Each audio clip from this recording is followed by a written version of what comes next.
You're listening to Tabletop Arcanum, a podcast dedicated to learning and exploring the hobby of tabletop gaming. Your hosts are Justin Taylor and Richard Geese, so sit back and relax as we talk, discuss, and joke our way through the hobby we love so much.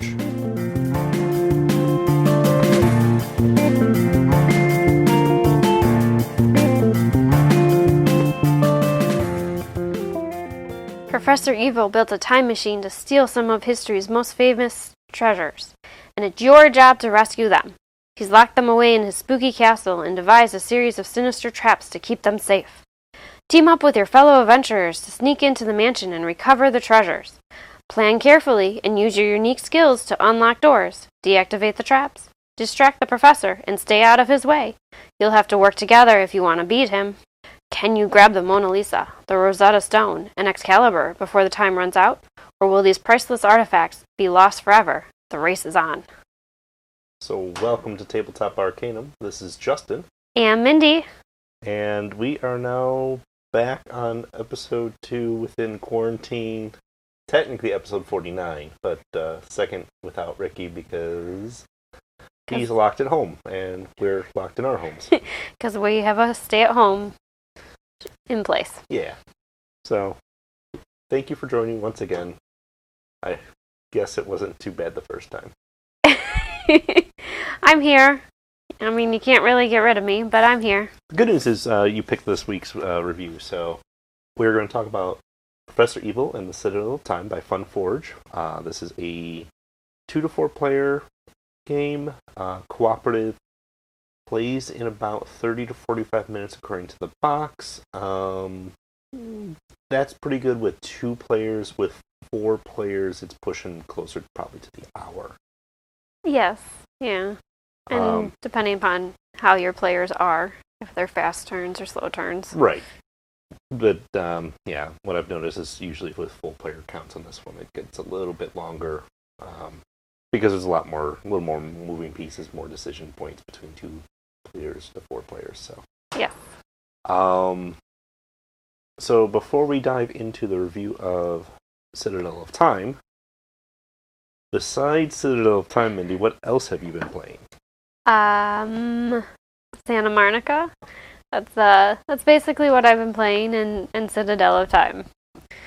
Okay. Yeah, that's just sticking to games that I've been playing with you. So I tried to hop on one of my apps to play something, and I'm trying to stay off the phone more, so. Yeah, I can see that. Yeah. So on top of the Citadel of Time and Santa Monica that we played together, I demoed out Frosthaven, which went on Kickstarter this last week, through Tabletop Simulator, legendary Marvel deck building game. Been messing around with Charterstone, the new digital version of that too. Okay. So I've been busy virtually playing games, which, that's how I get my fix on different games too. Yes. That way I don't have to force you to play every game. No. I've been petting cats. That's what I do. That's fair. So, let's talk about Professor Evil Citadel of Time. Put out by Funforge. It's a relatively small, lightish box, designed by Brent Gilbert and Matthew Dunstan. And it's this neat co-op game. The whole idea is there is the evil professor walking around his spooky mansion. We're trying to turn off his booby trap switches to rescue treasures that if the time passes too much, he'll lock them away forever, and we won't have access to them. And it is a race to 4, essentially. So you either have to rescue 4 treasures, or he has to take 4 treasure.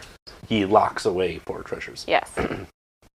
So it's a going balance, and there's definitely a lot of that. Like, well, he's gonna have to capture that one because we're not gonna be able to get it. So it's never really a 4-0 in one way or the other. It's usually you get 1 or 2. He gets 1 or 2, and then you're kind of back and forth, and it's always kind of that last couple that you're racing to try and beat before him. So, big overview. You get 3 actions a turn, and you get each character is unique, and they have a unique deck of cards that you get 2 of the cards, and you get to play 1 of the 2, which really themes up each character very specially. Mm-hmm. They're all very unique in that sense, and all 6 of their cards are very unique too. So you cycle through that like every 4th turn, you're reshuffling your deck and getting a new set of 2 cards. Yes, and they rotate out obviously as you're shuffling, which is good and bad. Yep. And you can unlock doors, which is an action. You can turn a switch off in your room, which is an action. And you can move, which is an action. The last action is if you are in a room with a treasure, you can save that treasure, provided that all the switches that are on that treasure are turned off at that time. Yes. And then if that's the case, they turn on when you rescue it, and then the whole process You start all starts over. Yeah. Yep. So, game mechanics, relatively simple, but the strategy of who does what actions, that's where it gets a little trickier. Yes. They do recommend it for 8 up. Yeah, and I can definitely see that there's some cards that have a lot of reading, Mm-hmm. and understanding what you're reading, but I mean, not terrible, just color and rolling dice and figuring out what option you're choosing. Yeah, and that's the other thing. After you take your turn, the professor takes his turn by rolling. You roll 3 dice. The main time clock of when he steals treasures is 1 of them, and that moves usually 1 space, but it can move 2. Mm-hmm. And then there's the color die and the professor die. He'll either move 1, 2, 3 spaces along a red, blue, or green color path, or he's got a secret passage which will allow him to jump to that treasure of the color that's rolled, or either a 5-minute or 10 minutes where he'll move the marker of that colored treasure backwards closer to his time mark. Time of getting that treasure. Yeah. So, all in all, that's the main big concept. What's your first impressions when you saw Citadel of Time and got it? Well, first, I'm going to talk about this box. Okay. I'm going to talk about the design of the box. Because, just the picture on the box. Yeah. Because the designer in me likes the simplicity of this. Okay. I have seen a lot of games that have a lot going on, mm-hmm. and I like the simplicity. Okay. The girly side of me wants more color, wants more something. It's kind of, it's very nice and simple, and I love that part of it, but there's also, if this was on the shelf, this wouldn't draw me to it. I love the game. Mm-hmm. I love playing it, but there's nothing that pulls me over to this box to pick it up and look at it. See, I think the font of the title is the only thing that actually draws me on it. When you start looking at it closer, it makes more sense. You know, you got the vault on the front, you got a professor in there, and it makes a lot of sense, and if you're staring at it, it's great, but almost in the same sense, on a game store shelf, this will stand out. Because it's so simple. Because of what you just pointed out. Right. It is so simple, it will catch your attention. Right. Even if it's not colorful or flashy, it's just different from everything else. So marketing-wise, I think they are doing something right there. Like I said, the design side of me loves the design and how simple it looks. Okay. The girly side of me wants a little bit more color, Fair. but that's, the girly side of me, and that's just me, obviously. Yeah.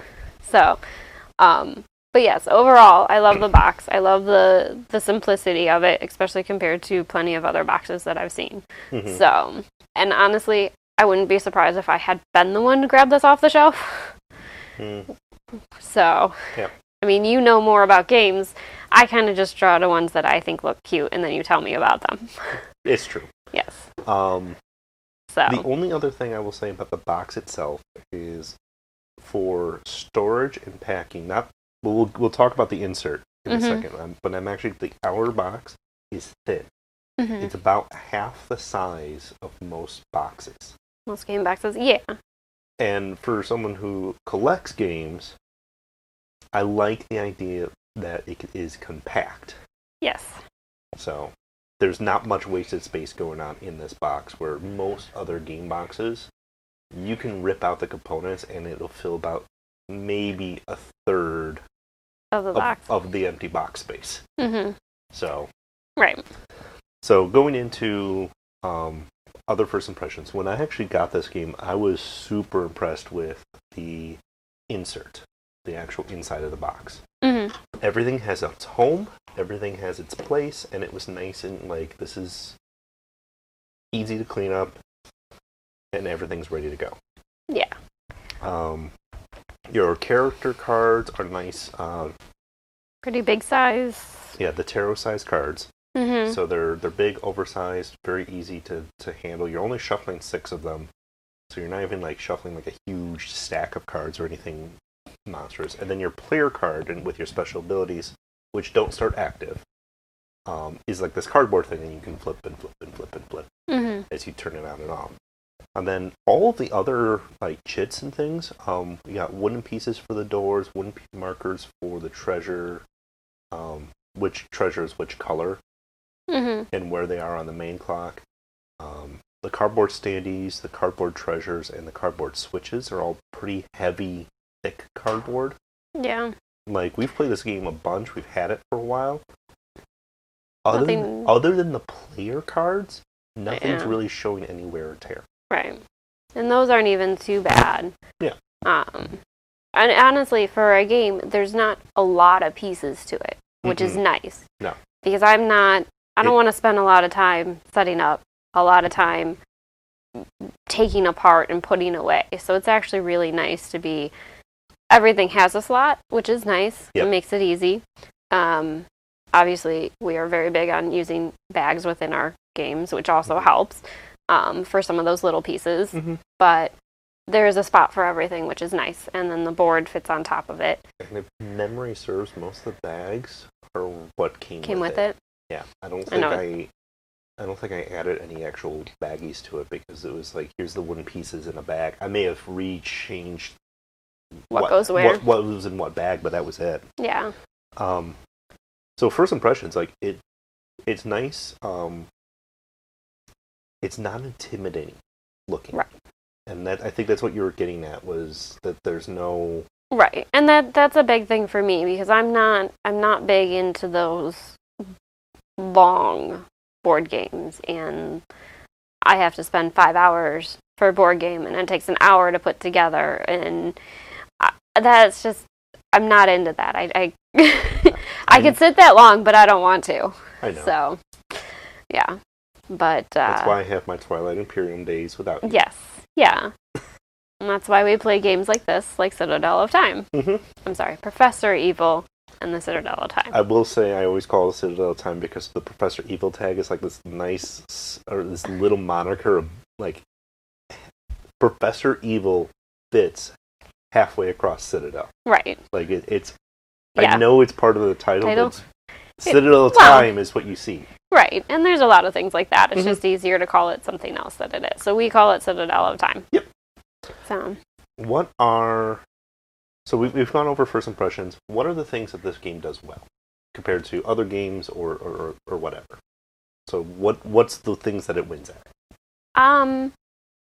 One, definitely setup, being easy, being simple. And I mean, the book, it's a pretty thick book for setting up, but for just information in general. But setup's really easy. It's only like a page or two, and it's like half of those at that, which is something I like. I'm not going to read a lot. I know I've got you most of the time that just does it for me, but the first time we went back through this, I wanted to read through and kind of look at that. Right. And figure out. You got it pretty quickly. Yeah. It would have been, if I wasn't there, it would have been like a couple rules tweaks to check, that you might have to check, but yeah, like the setup's pretty easy. The setup, the play. I mean, picking your characters, it's really just a matter of preference and who you're playing with, how many people you're playing with. Obviously, certain characters are better than others if you've got a smaller amount compared to a larger amount. Yep. You know, honestly, like, overall, really well. It does great with strategy and working with your partner and trying, or people that you're playing with, your other players, to try and figure out what you're going to do. Obviously, there's a little bit of luck.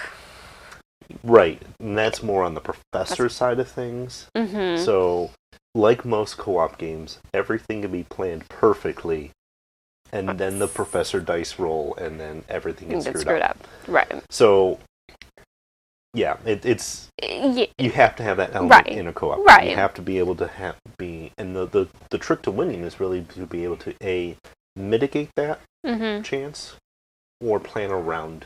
Right. You know, and the more you can plan. Worst case scenario, this is what he can do. Right. What can we do to either A, prevent it, or B, if that's what has to happen, we know what we're going to do to react to it. And I can definitely see, with more players, needing much more strategy.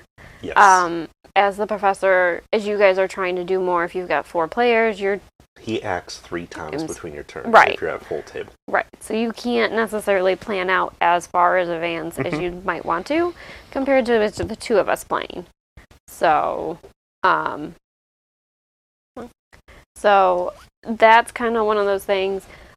It does really good at using those powers that your characters have to their ability, as long as you know what you're trying to do. Definitely, as a player, your backside of your board of things that you can do once you're able to flip those, especially. I mean, for 2 players, that's really nice because it's like 30 minutes. You're able to flip, or first 15 and then 30 minutes later. Right. But I could definitely see if you have more players. Who gets to turn the board over becomes a huge choice. Huge choice.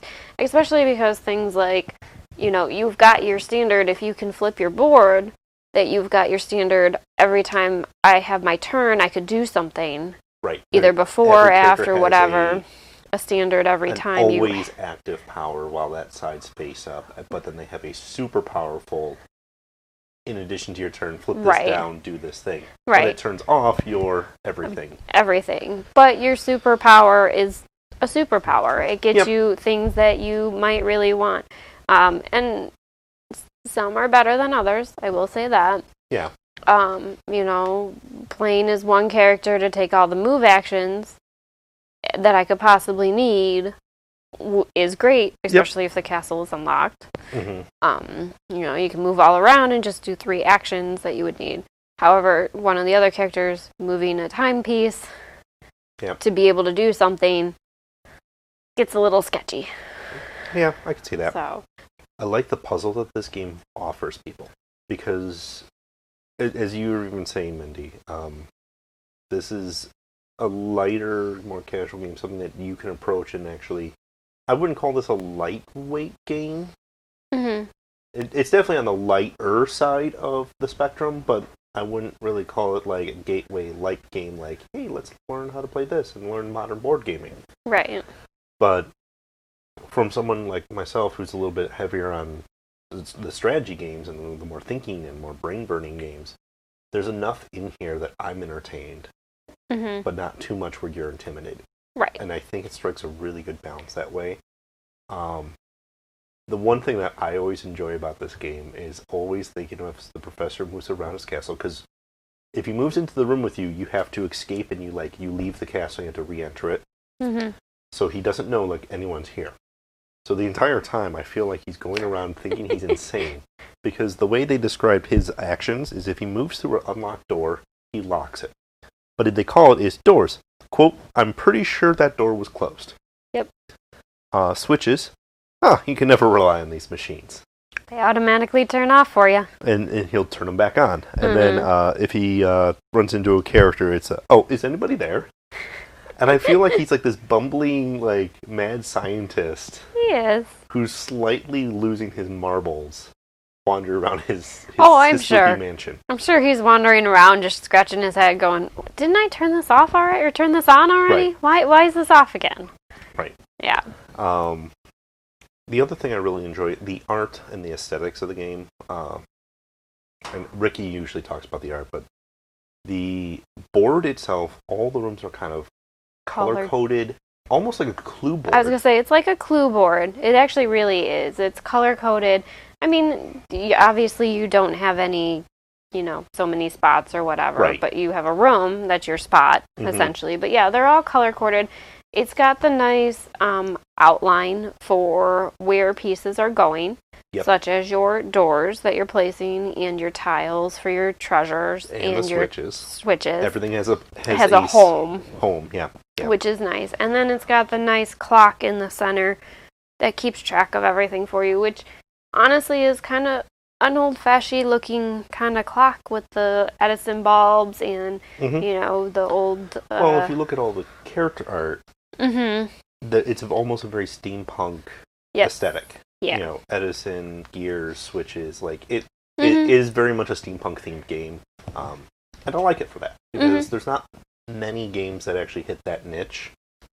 So, it's a little bit unique in the box art, it's a little unique in the actual inside art, because there's not a lot of games that use this as a theme. Right. Or genre themed. One of the other things I like about the board is it's not necessarily on the board per se, it's off to the side, it keeps track of your lost treasures and your safe treasures, giving you those markers so that you know exactly how many you have left. Where you're at. Yeah, so you're not just putting them somewhere and you're forgetting and, all of a sudden you realize the professor had 6 treasures and you didn't even realize you needed to do anything, so. Right, so that's enough good stuff, I think. I think it does a lot of good things in that category. What does it not do well? And like I said, some of it is luck, obviously. It does a lot of luck and a lot of the professor and what he's doing. And obviously you're rolling dice for that, which, can be anything from the professor moving to moving the timepiece, which, your treasure timepieces, which can totally screw you up, which is what a game should do. In a bad roll, the clock marker can move 2 spaces forward and move 1 treasure 2 spaces back. So what could have been 4 spaces away is now 0. Gone, yeah. So there are some, really deep penalties sometimes. They are luck-based. Yeah. I think, I don't know, sometimes a little bit with the randomness of your switch placement. Yes. Is kind of an issue, because maybe all your treasures are really close, or all your switches are really close together, or, for instance, one of them we had all of a sudden, before we even started, all the switches we need were already off, so we could just grab a treasure, which is great for us, but that's not much of a strategy. Right. And it could also be the reverse, where all the switches have a specific number, and the most is the locks, which have 4 different locks. And we've seen the setup where all 3 treasures that you start with all needed locks. Right. And that's really a tough start. Right. Luckily, those ones give you more time, but usually, yes. But if you've got all 3 of them that are giving you a lot of time to start with, and you're then trying to get one, and you're turning everything off, and then it turns back on, and especially those locks, when you have 4 locks, that's a lot to turn on, especially when you only have 2 players. Right. So that's one of the downsides is because of how the board is set up randomly with what switches are on, which switches off, and where they're located, what rooms they're located in, what the treasures are, how much time you have with those treasures, and then the professor die. The randomness is very much there. I wouldn't say the problem with the game, but that's what's giving you the most challenge in the game. Yeah. It's a great puzzle to work on, as long as you're not frustrated by the puzzle changing it. On you. Yeah. The other complaint that I think that they could have looked at a little bit better is when you do have the 4 players. As you said, you only get those flip-up powers every 30 minutes on the clock, regardless of the number of players. Right. I want to experiment with maybe a full player house rule of when you're at 15. 4 players, 2 players get to flip up during those time frames, because otherwise you're going full 2 revolutions before everybody has the chance to potentially get it. Right, and somebody's power may not be as suitable as somebody else's who had flipped it over and now they want to flip it back up. And it makes sense sometimes to never flip your card, but it does it does have a lot of quarterbacking problem with it too. Mm-hmm. If you have an alpha game or quarterbacking style player, it is a co-op. There is no hidden information. Right. Where I can dictate your turn for you. Right. Now, granted, you and I will look at each other and go, what do you think? Right. And try to get each other's opinions, because sometimes it's like, I can't make this call because, like, right. this looks good, but maybe there's something you're seeing that I'm not. But that's us as gamers. Right. And obviously a married couple, too. Like, right. Well, yeah. We're a lot better at communication and balancing that, but there are groups and gamers out there that aren't. Right. Well, and it's definitely one of those things. I mean, we had a game the other night where I saw something that you didn't, and that made us win the game. Yeah, so, it's true. You know. So. One thing about the board, mm-hmm. and just because I've seen many of boards and that, I'm kind of the folding mm-hmm. of this board. I don't necessarily like that the play is on the outside when it's folded. I kind of prefer it all to be covered. I don't know why. I think it just looks nicer. I guess. That's just me. It's a little... I mean, I definitely get it. It does look nice when it's sitting out, like, mm-hmm. in the corner. Like, you know, I can see a quarter of it right now, and it looks really nice. But I think it's more for presentation out of the box than anything. I can see that. I definitely can. Like, ooh, what's this? New shiny thing as you open it up. The manual, going back to one random, like, silly thing, small detail that just tips it in that, oh, this was nice. The manual, you said it was large, but it's large size. It's not very thick. No. It is the size of the box. Yeah. Exactly the size of the inside of the box, which so many games have a smaller manual than the box, and so, like, in shuffling and traveling, it gets scuffed and damaged and beat up, and this thing is fine. Right. Yeah. Because it is literally the size of the box. It is useful for pinning all the components in the box. I usually bookend these things, and none of these components fall out. Right. So. Well, and this is only 11 pages. So they're huge. They're huge, but there's lots of pictures. Lots of pictures, and they're good pictures, and mm-hmm. they're detailed, and you know, maybe for this game you don't necessarily need that much detail, but it looks very pretty, which is nice. So and I like things that. Things that did well, things that did not do well. Who would you recommend this game for? Definitely people like me who are not big into long board games mm-hmm. and spending a lot of time setting up and cleaning up. Also, even people with kids. Families, yeah. Families. Obviously, you know, it says 8 and over. Obviously, you have to know your kids and stuff like that. But I definitely think... It's always a suggestion. It is. Obviously, we know kids that are much younger that would be fine, and kids that are older that would not sit still and play this, or have the thought capacity to do a strategy type game. Mm-hmm. But I think it's a good one for young kids to get them started in strategy. Mm-hmm. I mean, I always say it. I don't like strategy games, but the ones that we play that you employ decent strategy with, and you win. Yes, and that's not. I'm not a big strategy person, and that's because I think your definition of strategy is what's wrong. Probably, but it's also because when you say strategy, I know you're thinking things like Risk, Diplomacy, Twilight Imperium. I'm not a bluffer. Even the Arkham games, right? When there's a lot of pieces moving. Yes. Yeah. A small amount of strategy I'm good with. Ticket to Ride, stuff like that. Things where I want to do what I want to do. Yeah, strategy where you can control your turn and your strategy is really independent of everyone else. For the most part. For the most part. But still working together. I think that's where you shine versus the chaos of, like, Small World. I don't think Small World was something you would... Because that's pretty strategy. Yeah.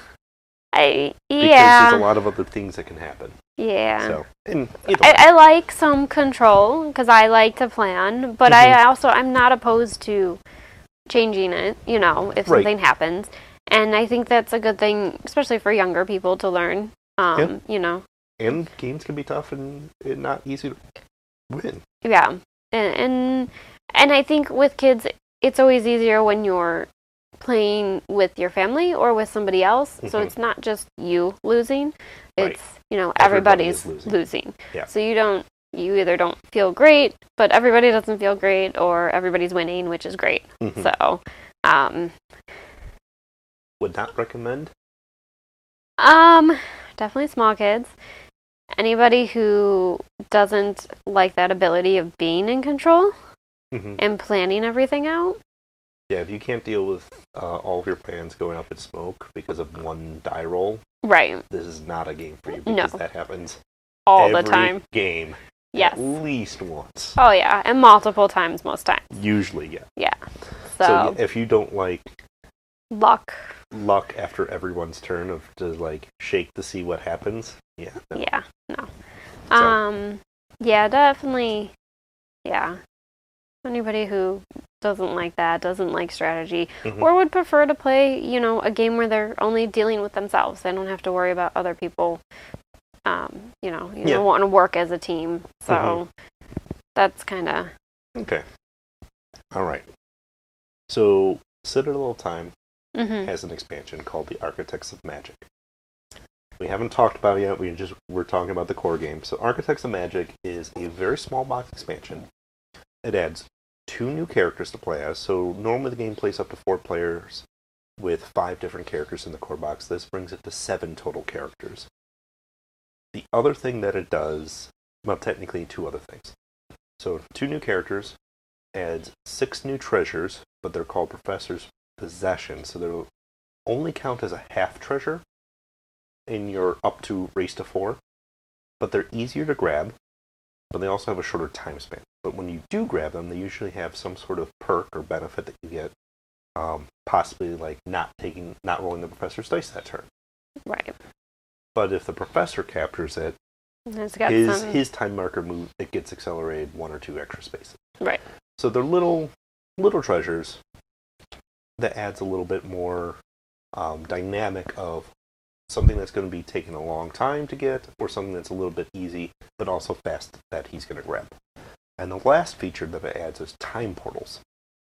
So every time he moves, if he moves into a room, ends in a room that doesn't have one of these portals, you put a portal token on there. And in future turns, if he lands in a space with a time portal in it, you get to roll. Well, I don't say you get to. Reroll. He gets to essentially go back in time and take another turn. So that randomness factor of him like chaining multiple turns becomes worse. Yes. So the one thing I will say that I like about the expansion is all those 3 pieces are very modular. If you just want to use the new characters, go for it. If you want to use the time portals, go for it. Yep. If you want to use the treasures, you can do that. You can mix them all together. Right. Like, none of them are leaning upon each other, which is actually a really good thing. Yes. So, the first time we added these in, we did it all. We did it all. But we used the 2 new characters. I'm not sure I'd necessarily recommend using the 2 new characters together. Without anyone else, yes. Yeah. If it was a 4-player game, the 2 new characters and 2 old characters would probably be okay. Yeah. But just the 2 of us and just the 2 new, that was rough. That was really rough. It's not impossible. It is definitely something you can do, especially if you're very skilled, and have played quite a bit. I just think switching them up is always probably a little nicer, especially as you're adding new characters. Obviously, I have a character I would prefer to play all the time. You have a favorite? I do have a favorite. She's a pretty good favorite, so. The portals were very interesting. I think the one thing with the portals, it definitely adds that extra ability for the professor to repeat and keep going and keep doing things, which can screw you up more. I think the one thing with the portals, though, is it does take an action and you can clear them from the room. That is true. You do get the new action to be able to remove them, But you're not adding any actions to your turn, which is the harder part. Is because now the professor's added stuff, but you're not technically added anything either. That's the downside, and it kind of stinks in the sense of this is an action economy sort of game. You have 3 actions around, and now we're going to grant you a new action. But unlike other games, Eldritch Horror is a great example of every once in a while there would be a turn where you didn't have anything, like half your turn you didn't have another action. Like you get 2 actions around in that game, and you only get. But it was like, well, I don't have anything to do on my second action. I've never felt that in Professor Evil, Citadel of Time, where, well, 2 out of my 3 actions did something. Right. I always needed more actions. Right. And to have another choice was hard. It is. It's very hard. So that's kind of my one thing with the portals is it does add that challenge, which is nice. It's probably out of the 3 of them, well, the 2 additional ones, not necessarily the characters, but between that and the professor's items, it is the more difficult one if you're adding in.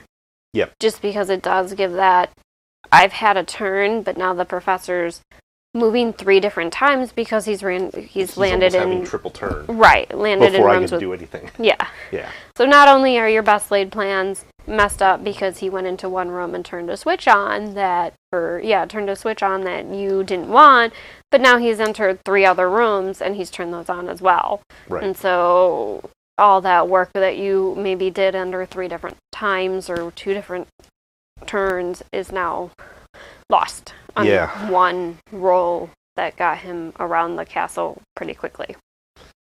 That's very true. Yes. It is a good feature. I liked the new characters, primarily because, as I said earlier, all 5 characters were super unique, and these 2 are still unique. Yeah. I can see where there's a little bit of crossover on, like, this one's a little bit like that one in this one aspect or one type of action they get to do. But then the rest of their cards are completely different. Right. And that I appreciate. The other thing I appreciate is I was worried when I got the expansion for this game because I love the insert of this game so much, and it fit everything, and everything had its home, and it was nice, that it would add too much where it wouldn't fit in that insert anymore, because it didn't look like it was really made to have more stuff in it. It barely fits, but it does fit everything. Right. Whereas Lords of Waterdeep doesn't.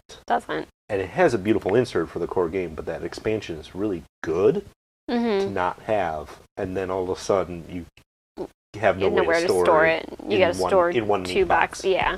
So this can all be stored in one, which is great. Yes. Obviously a little rearranging a little bit, but it does all fit in there. As for the treasure tiles that are the professors, I do really like them. I like that you do have that ability to have a simple, easy treasure to try and get. A small win To feel good.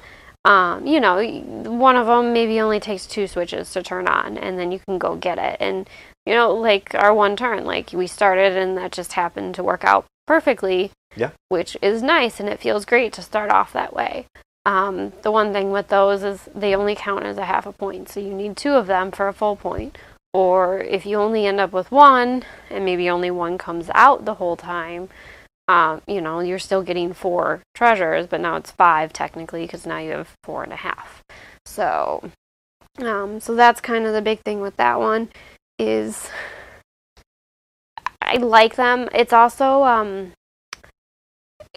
little bit more scary, because those are the ones that can easily get picked up by the professor. Yes. Because if you're not paying attention, and it's 30 minutes to that treasure or 20 minutes to that treasure. That's not a lot of time. That's not a lot of time. And you have to be in the right area at the right time to flip switches to get to that treasure. So, overall, I like it. You like it. There's a reason why you play this game with me.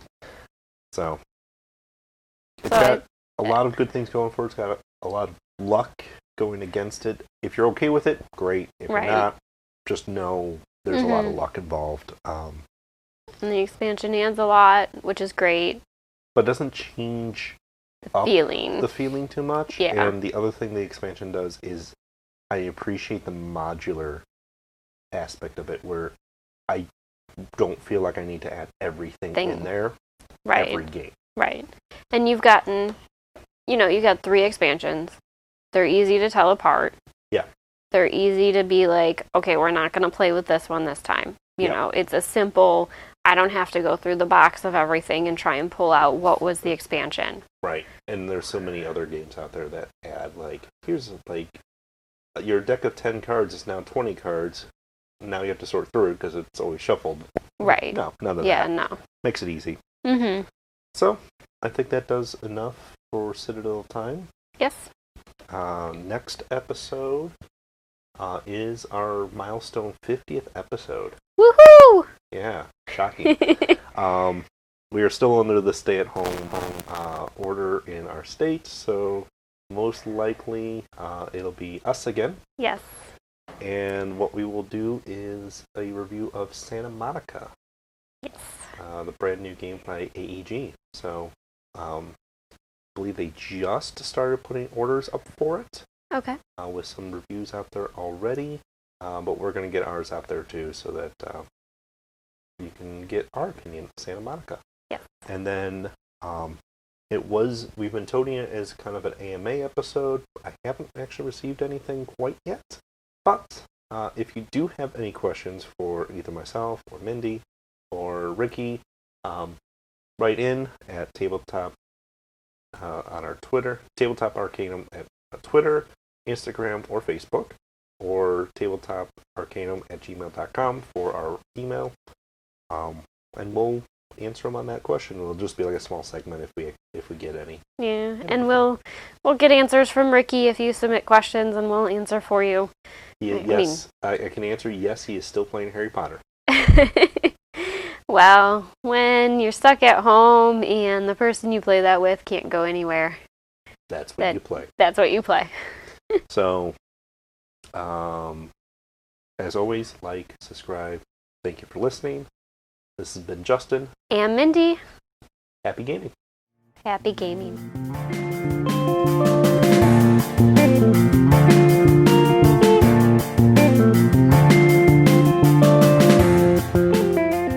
You've been listening to Tabletop Arcanum, hosted by Justin Taylor and Richard Geese, and featuring the original music by Paul Moore and Isaac Gilbert. You can follow us on most social media platforms. Please don't forget to like, subscribe, and leave us a review on whatever platform you listen to podcasts. As always, thanks for listening.